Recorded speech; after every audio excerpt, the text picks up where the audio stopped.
어떤 물건을 구입할 능력만 수요량이 반비례 관계에 있다는 원리를 말하며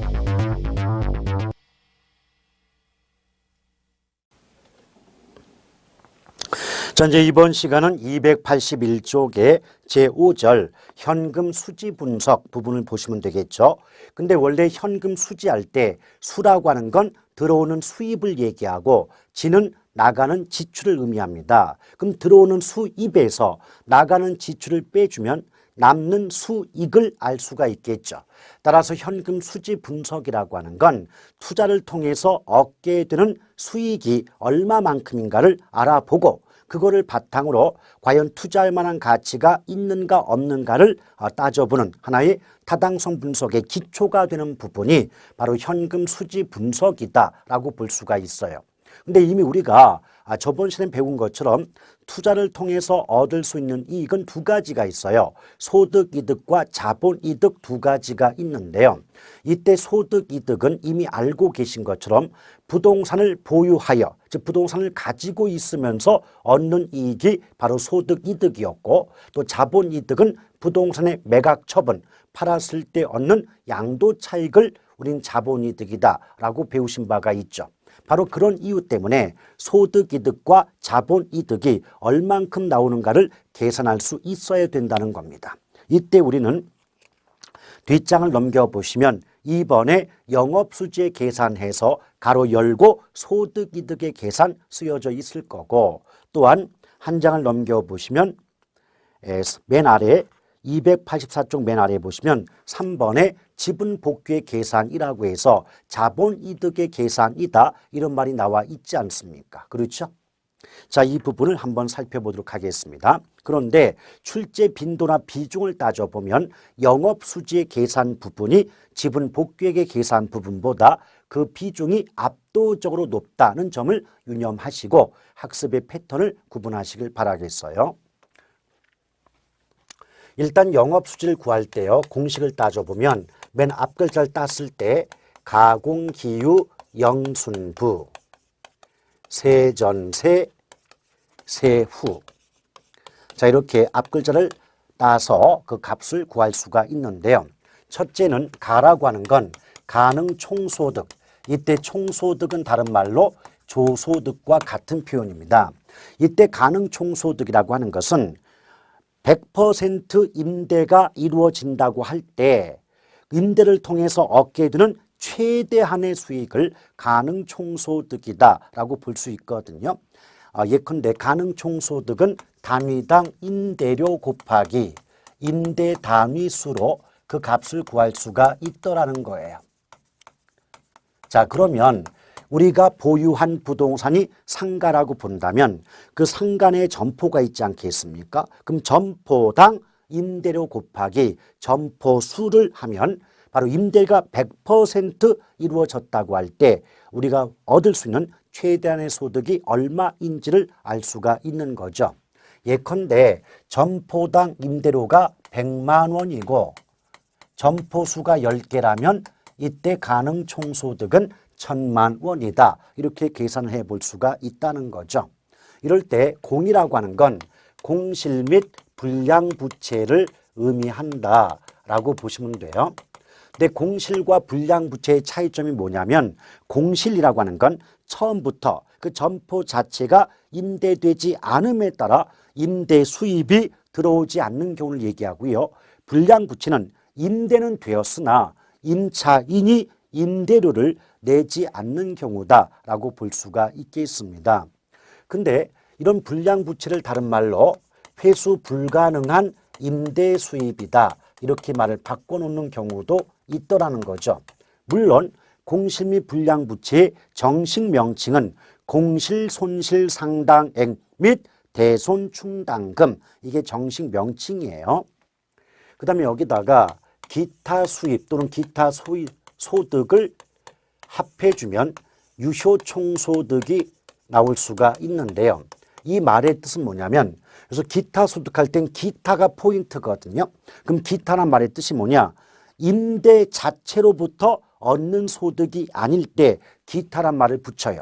예컨대 상가 내에 점포가 있고 각 층마다 자판기가 있을 거예요. 그럼 자판기 운영 수입이라든지 주차장 운영 수입, 또 옥상의 광고판을 이용해서 얻는 수입도 있지 않겠습니까? 그럼 옥상의 광고판 운영 수입, 주차장 자판기 운영 수입은 수입이 돼. 임대 자체로부터 얻는 수입이 아니지 않느냐, 이런 관점에서 기타란 말을 붙이고 있다는 거예요. 그러면 획득 가능한 총소득에서 뺄 거 빼고 더할 거 더함으로써 실제로 얻을 수 있는 총소득을 유효총소득이다라고 볼 수가 있습니다. 여기서 영업경비를 빼주게 되는데요. 물론 영업경비는 뭐 운영 비용이다라고 볼 수도 있는 거죠. 어차피 경비는 비용이니까요. 이 속에는 전기, 전화, 수도 요금이나 재산세 등이 포함이 된다는 거예요. 그런데 이 영업경비에 포함되지 않는 항목이 있다는 거죠. 자, 영업경비에 포함되지 않는 항목, 얘네들은 뭐가 있냐면 크게 공, 부, 감, 소, 대, 크게 5가지 항목을 기억하실 필요가 있어요. 그럼 공부감소대 공이 뭐냐? 공실 및 불량부채. 그 다음에 부는 부채 서비스액. 이 말의 의미는 잠시 뒤에 설명을 드리고 있습니다. 그 다음에 감은요, 감가상각비, 또 소는 영업소득세, 대는 대수선비를 의미한다라고 보시면 돼요. 이렇게 5가지 항목은 영업경비에 포함되지 않는다는 점을 아울러 기억할 필요가 있을 거고요. 그래서 이런 비용을 빼주면 순영업소득, 순수하게 영업을 통해서 얻는 수익을 구할 수가 있게 되고, 이때 경우에 따라서는 영업이란 말을 빼고 순소득이라고 쓰는 경우도 많더라는 거죠. 여기서 부채 서비스액을 빼주게 되는데, 이때 부채 서비스액의 핵심은 부채입니다. 부채는 남한테 빌려온 빚이죠. 그럼 빚을 갚고자 할 때는 원금에 이자를 합해서 그 빚을 갚게 되지 않겠습니까? 그러므로 부채 서비스액은 원리금 상환액의 의미다라고 보시면 돼요. 자, 이제 빚을 갚고 나면 세전 현금 수지가 나오게 되는데, 어차피 현금 수지는 수익의 의미가 되죠. 따라서 세금을 내기 전에 수익을 세전 현금 수지다라고 보고요. 세전 다음 단계는 세금을 뺀다는 말이 나올 수밖에 없겠죠.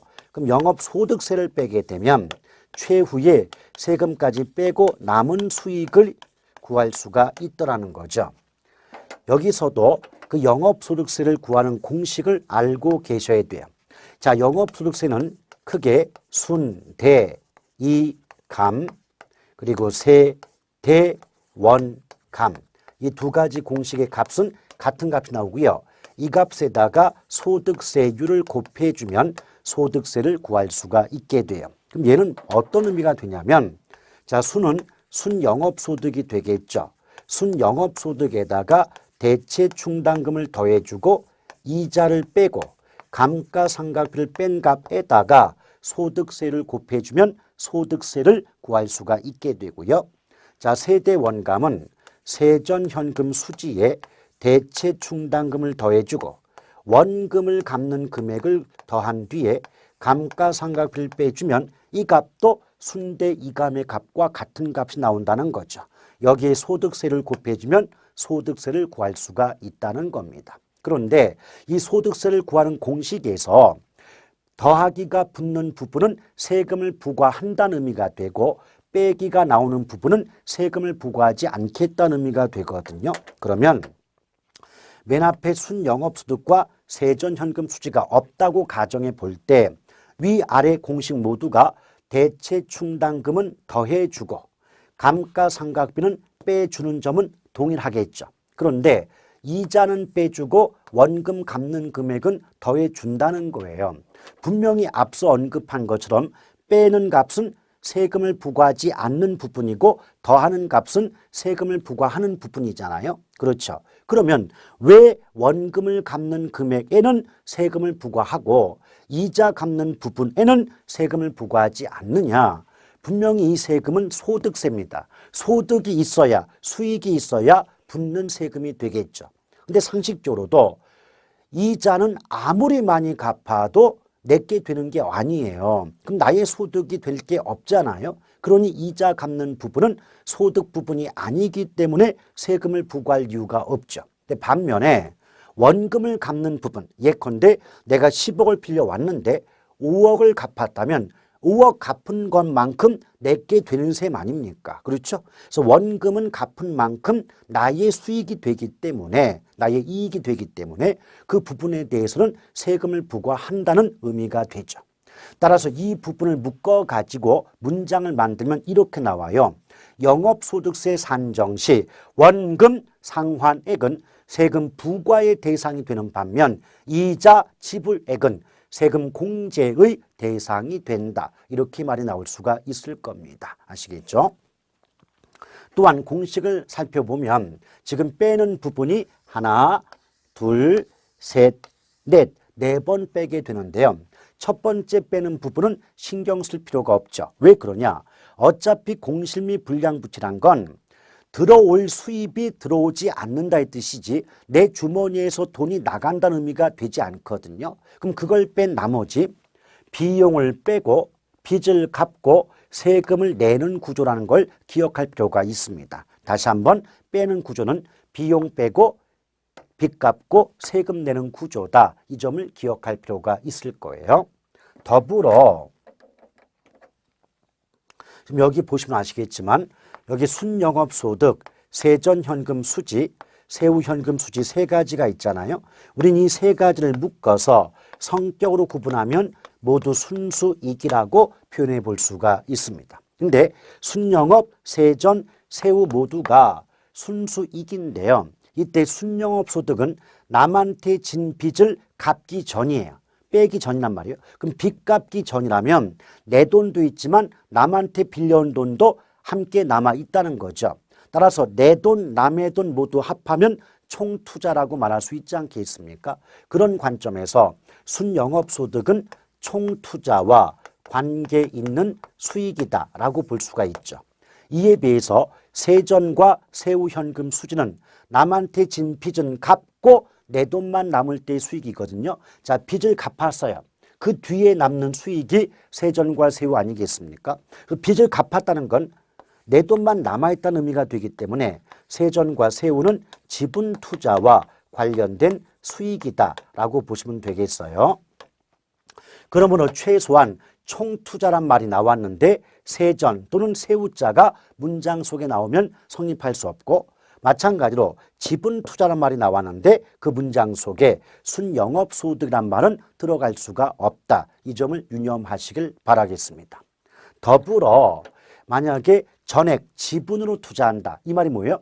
내 돈만을 가지고 투자가 이루어진다고 한다면 그때는 남한테 빌려온 돈이 없으니까 빚 갚을 이유가 없잖아요. 그럴 땐 이 부분을 빼지 않기 때문에 순영업소득과 세전현금 수지값이 같을 수도 있음을 알아두실 필요가 있는 겁니다. 아시겠죠?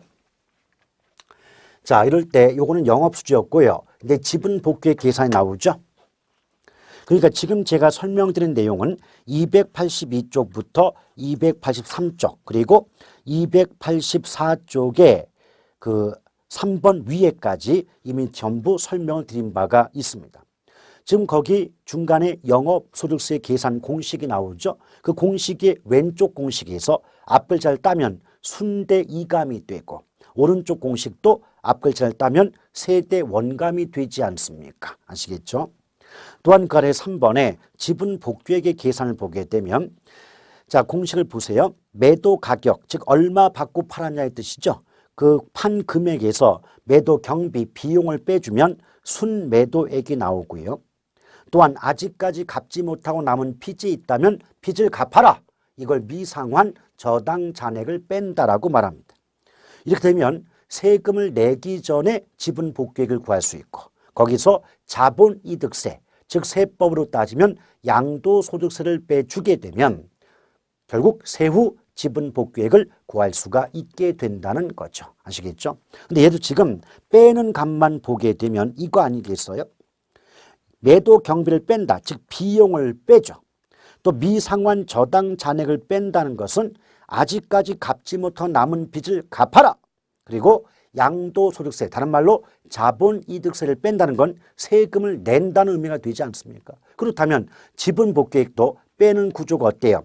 비용 빼고 빚을 갚고 세금을 내는 구조는 영업수지 계산과 동일하지 않습니까? 맞죠? 자, 그렇게 가볍게 이해하시면 되겠습니다.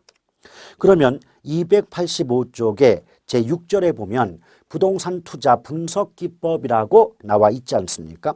사실 이 부분이 투자론 중에서도 가장 힘든 부분에 해당이 되기 때문에 이건 한번 듣고 잘 이해가 되지 않는 부분입니다. 한번 정확히 한번 들어보시고 차분하게, 또 이해가 되지 않는다 하더라도 계속 반복을 하시게 되면 나중에는 알아듣게 되는 부분이니까 너무 힘들게 생각하실 필요까지는 없을 거예요. 근데 부동산 투자 분석 기법은 그 첫 번째 줄에 보면 화폐의 시간 가치를 고려하는 할인 방식과 그 화폐의 시간 가치를 고려하지 않는 비할인 방식으로 구분이 된다는 말 나오죠. 이 말은 결국 돈 가치를 따지는 방법과 돈 가치를 따지지 않는 방식이 구분이 된다, 이런 의미를 담고 있겠습니다. 자, 그럼 어떻게 구분이 되냐면, 자, 이제 투자 타당성 분석 기법이죠. 자, 투자 타당성 분석 또는 투자 분석 기법이라고 하는 것은 그 투자 대상으로부터 예상되는 수익과 지출 비용을 고려하여 얼마만큼의 떡고물이 남는가를 구하고 그것을 바탕으로 투자할 만한 가치가 있는가 없는가를 분석하는 방법들을 투자 분석 또는 타당성 분석이다라고 말씀드릴 수가 있어요. 여기는 크게 할인 방식과 비할인 방식 두 가지로 구분이 될 수가 있는데, 벌써 제목을 보면 아시겠지만 어차피 할인의 반대가 비할인이니까 그 성격이 반대라고 볼 수가 있는데, 우리가 앞서서 살펴본 결과 할인한다는 말은 현재 가치로 만든다의 뜻이 되고, 좀 더 넓게 해석해 보면 돈 가치를 따진다는 의미가 되거든요. 그러므로 할인 방식은 화폐의 시간 가치, 즉 돈 가치를 따짐으로써 투자할 만한 가치가 있는가 없는가를 분석하는 방법들이고요. 비할인 방식은 할인하지 않기 때문에 좁게 말하면 현재 가치로 만들지 않는다, 넓게 말하면 돈 가치를 따지지 않는다는 의미가 돼요. 그러므로 화폐의 시간 가치를 고려하지 않는 방법들을 묶어서 비할인 방식이다라고 볼 수가 있어요. 이때 할인 방식에 해당하는 건 첫 번째 순현가법.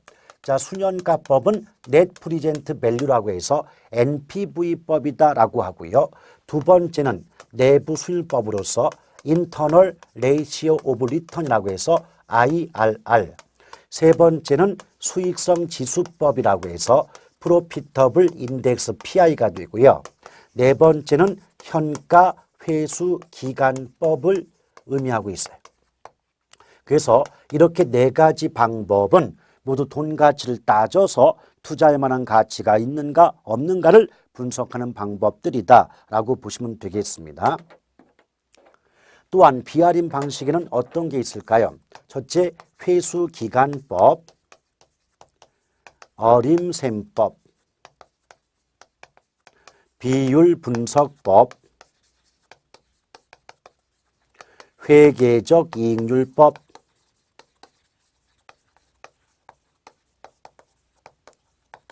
자, 이런 방법들은 모두 돈 가치를 따지지 않는 방법들이다라고 보시면 되겠어요. 그 문제가 단순하게 나오면 할인 방식과 비할인 방식을 섞어놓고 그 문장이 옳으냐 그르냐 판단해 보세요, 이렇게 나오는 경우가 있습니다. 자, 단적인 예로 잘 들어보시고 OX. 자, 부동산 투자 분석 기법 중 순현가법, 내부수율법, 수익성 지수법 및 회수기간법 등은 화폐의 시간 가치를 고려하는 할인 기법에 해당한다. OX. X가 되겠죠. 왜요? 회수기간법은 할인하지 않는 비할인 방식에 해당이 되지 않습니까? 이렇게 출제가 될 수가 있다는 거죠. 근데 지금 위아래를 비교해 보면 둘 다 회수기간법인데 앞에 현가, 즉 현재 가치란 말이 붙었잖아요. 그럼 현재 가치란 말이 붙었다면 그 자체가 돈 가치를 따진다는 의미가 되기 때문에 이 현가란 말 대신에 할인자를 붙여서 할인회수기간법이라고 하는 경우도 있죠. 그러니까 회수기간법이라고만 나오면 돈 가치 안 따지지만 회수기간법 앞에 현가란 말이 붙으면 돈 가치를 따진다라고 보시면 되겠습니다. 그리고 더불어 지금 할인기법 중에서도 순현가법부터 수익성 지수법까지는 묶으면 할인, 현금, 수지, 분석법에 해당이 된다는 거죠. 다시 말씀드린다면 현가회수기간법은 돈 가치를 따지는 할인 방식에는 해당이 되지만 할인, 현금, 수지, 분석법에는 포함되지 않는다는 점을 구분해서 기억하실 필요가 있을 거예요. 또한 할인, 현금, 수지, 분석법은 그 제목을 해석해 보면 의미를 파악할 수가 있는데요. 여기서 일단 할인자가 나오면 무슨 가치로 만든다의 뜻이에요? 현재 가치로 만든다의 의미가 돼요. 근데 수는 들어오는 수입이고 지는 나가는 지출 아니겠습니까? 그런데 이때 수입과 지출은 장래, 즉 앞으로 미래에 예상이 되는 수입과 지출이기 때문에 여기까지는 미래 가치죠. 미래 가치니까 무슨 가치로? 현재 가치로 만들어 타당성을 분석하기 때문에 할인이란 말을 쓸 수가 있게 되죠. 또한 수입은 돈이 들어오니까 현금 유입이라는 말을 쓰고 지출은 돈이 나간다는 의미로서 현금 유출이란 말을 쓸 수가 있다는 거죠. 그러면 이런 수입과 지출은 앞으로 예상이 되는 미래 가치예요. 이것을 무슨 가치로 만들기 때문에 현재 가치로 만들기 때문에 할인한다라고 하고 그 현가를 구해서 양쪽을 비교함으로써 과연 투자할 만한 가치가 있는가 없는가를 분석하는 기법이 바로 할인 현금 수지 분석법이다라고 보시면 돼요. 그럼 이 부분을 묶어가지고 문장을 만들게 되면 할인 현금 수지 분석법이란 장래 예상되는 현금 유입의 현재 가치와 장래 예상되는 현금 유출의 현재 가치를 상호 비교하여 투자 타당성을 분석하는 방법이다. 이렇게 볼 수가 있는 거죠. 그러니까 문제 풀 때 한 가지 요령이 있다면 할인자가 붙는다면 그 문장 속에는 현재 가치란 말이 들어가 있어야지 미래 가치란 말은 들어갈 수가 없다는 점을 유념하시길 바라겠습니다. 자, 이제 우리는 가장 간단한 회수기간법에 대해 설명을 드리고 그 다음에 순현가법과 내부술법의 비교, 또 어림셈법과 비율분석법 묶어서 설명을 드려보도록 하겠습니다.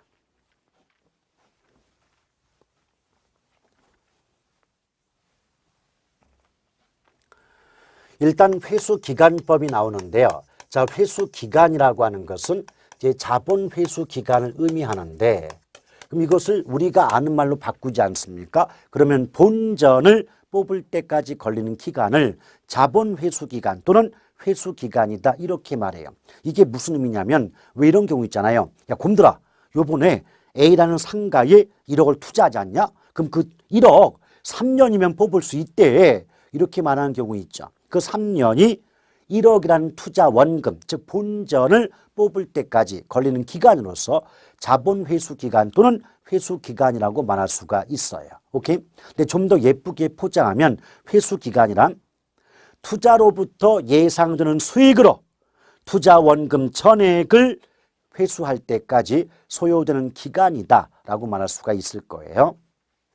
근데 이런 회수 기간에 있어서 한번 생각해 봐요.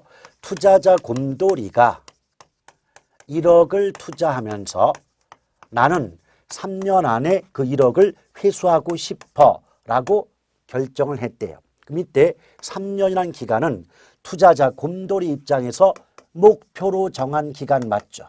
이걸 목표 회수 기간이라고 말하고 있다는 겁니다. 이럴 때 A와 B와 C라는 세 개 투자 대안이 있다고 보면 A에 1억을 투자하면 2년 안에 1억을 회수할 수 있고 B는 3년이 걸리고 C는 4년이 걸리더래요. 그럼 여러분이 투자자 곰돌이 입장이라면 A에는 투자를 할까요? 하지 않을까요? 합니다. 왜? 나는 3년 안에 1억을 뽑고 싶은데 A에 투자하면 훨씬 짧은 2년 안에 1억을 뽑을 수가 있다는 의미가 되지 않습니까? 또 B의 경우도 최소한 내가 원하는 기간 내에는 투자 원금, 본전을 뽑을 수가 있기 때문에 투자를 할 거예요. 그러나 C의 경우는 내가 원하는 기간보다 오래 걸리기 때문에 투자를 하지 않을 거예요. 그러면 이 부분을 묶어서 문장을 만들어 보도록 하겠습니다. 투자자의 목표 회수 기간보다 투자 대안의 회수 기간이 짧거나 같은 경우에는 투자를 재택하며 긴 경우에는 투자를 기각한다, 하지 않는다 라고 말씀드릴 수가 있겠죠. 이것이 바로 회수기간법이다 라고 보시면 되겠어요.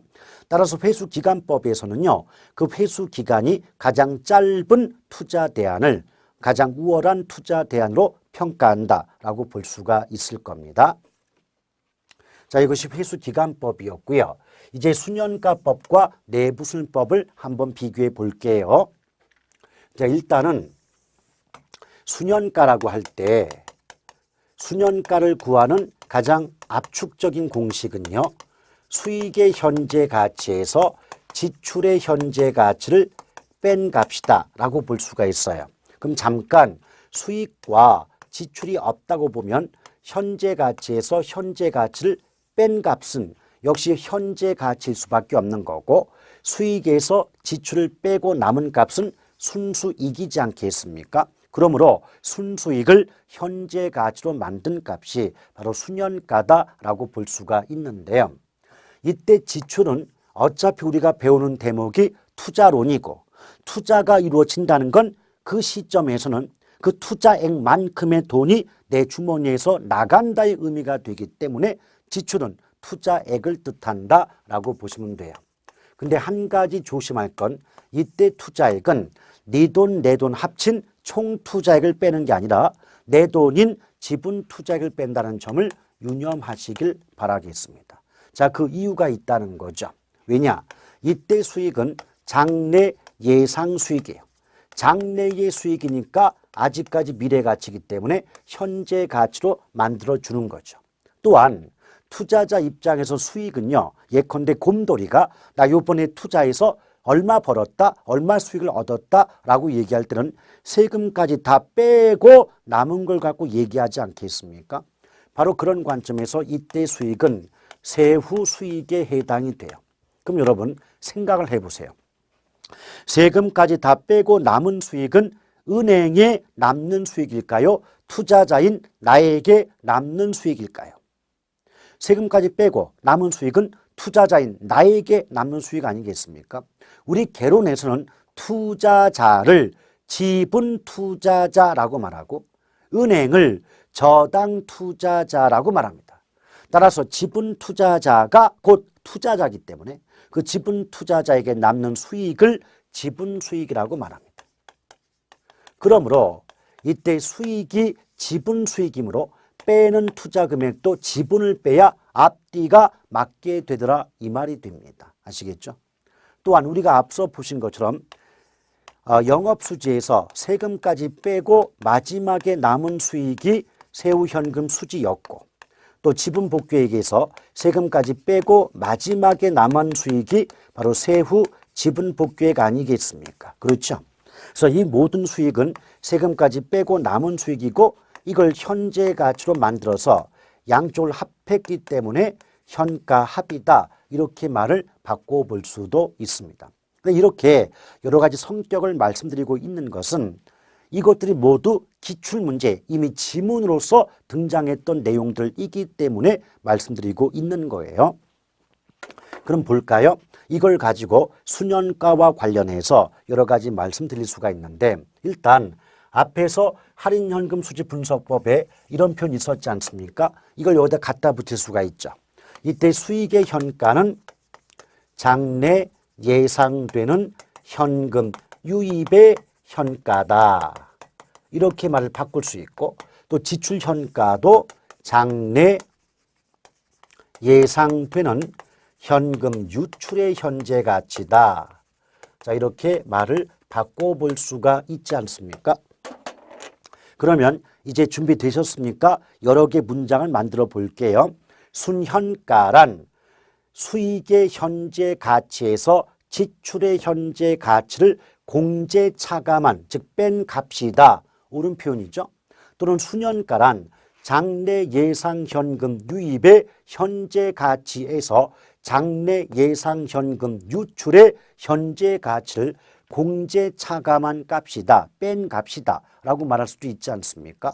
또한 순현가란 세후 수익의 현재 가치에서 지분을 공제 차감한 값이다 라고 말해도 되는 거고요. 또 순현가란 세후 현금 수지와 세후 지분 복귀액의 현가 합에서 지분을 공제 차감한 값이다 라고 말할 수도 있는 거고요. 또 순현가란 세후 수익의 현재 가치에서 제 비용 지출, 여러 가지 비용 지출을 공제 차감한 값이다 라고 말할 수도 있게 됩니다. 이건 제가 여러분에게 고통을 드리고자 일부러 지어낸 문장들이 아니라 이미 한 번 이상 기출문제에 출제되었던 문장들이기 때문에 제가 말씀드리고 있는 거예요. 괜히 쓸데없이 다른 문장 만들어내지 않거든요. 아시겠죠? 따라서 이미 언급한 바와 같이 이거 처음 들었을 때 저게 무슨 말인가? 긴가민가 한 경우가 많죠. 근데 자꾸 반복해서 복습도 하시고 다시 한번 또 치마 수업 때 들어보고 요약 수업 때 들어보시고 이게 쌓여야만 어느 정도 익숙해지지 이거 처음 듣는다고 금방 이해되는 부분이 아니라는 점 다시 한번 말씀드리고 싶습니다. 자, 이것이 바로 이제 수년가죠. 근데 제가 분명히 요 기본 수업 때는 일부러 계산을 건들지를 않거든요. 그러면 일단 어떤 주어진 조건에 의해서 계산을 해 보았더니 장래 예상되는 수익의 현재 가치가 1억이고 또 지분 투자 금액도 1억이다 라고 가정을 해보자는 거죠. 그럼 양쪽 값이 1억이면 빼고 남은 값은 0이 나오지 않냐 이 말입니다. 맞죠? 자, 그럴 때 수년가가 0이 된다. 과연 이 말의 뜻이 뭘까요? 그러니까 대부분의 경우는 수년가가 0이 된다는 건 지금 보니까 들어오고 나가는 게 똔또이가 되니까 같아지니까 적자는 보지 않지만 수익도 나오지 않기 때문에 투자를 안 하겠다라고 생각하는 게 오히려 정상이에요. 그런데 그렇게 생각할 수밖에 없었던 건 지금 계산 과정을 거치지 않았기 때문이죠. 원래는 이 장래 수익을 현재 가치로 만들 때 사용하는 할인율이 투자자가 원하는 요구 수익률이거든요.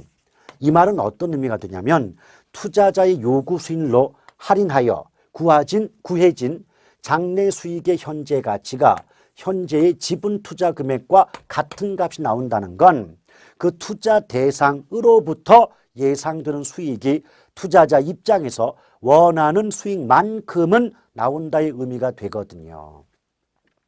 그래서 투자를 해야 되는데 자, 이 개념이 어렵다고 보자. 어렵다. 그러면 우리 저번에 배웠던 기대 수익률과 요구 수익률은 알고 계시지 않습니까? 그러면 투자 대상으로부터 예상되는 수익이 기대 수익, 다른 말로 내부 수익률이고 투자자 입장에서 원하는 수익률이 요구 수익률이거든요. 내 수년가가 0이다. 이 말은 그 기대 수익률과 내 요구 수익률 값이 같은 값을 갖는다 이런 뜻이에요.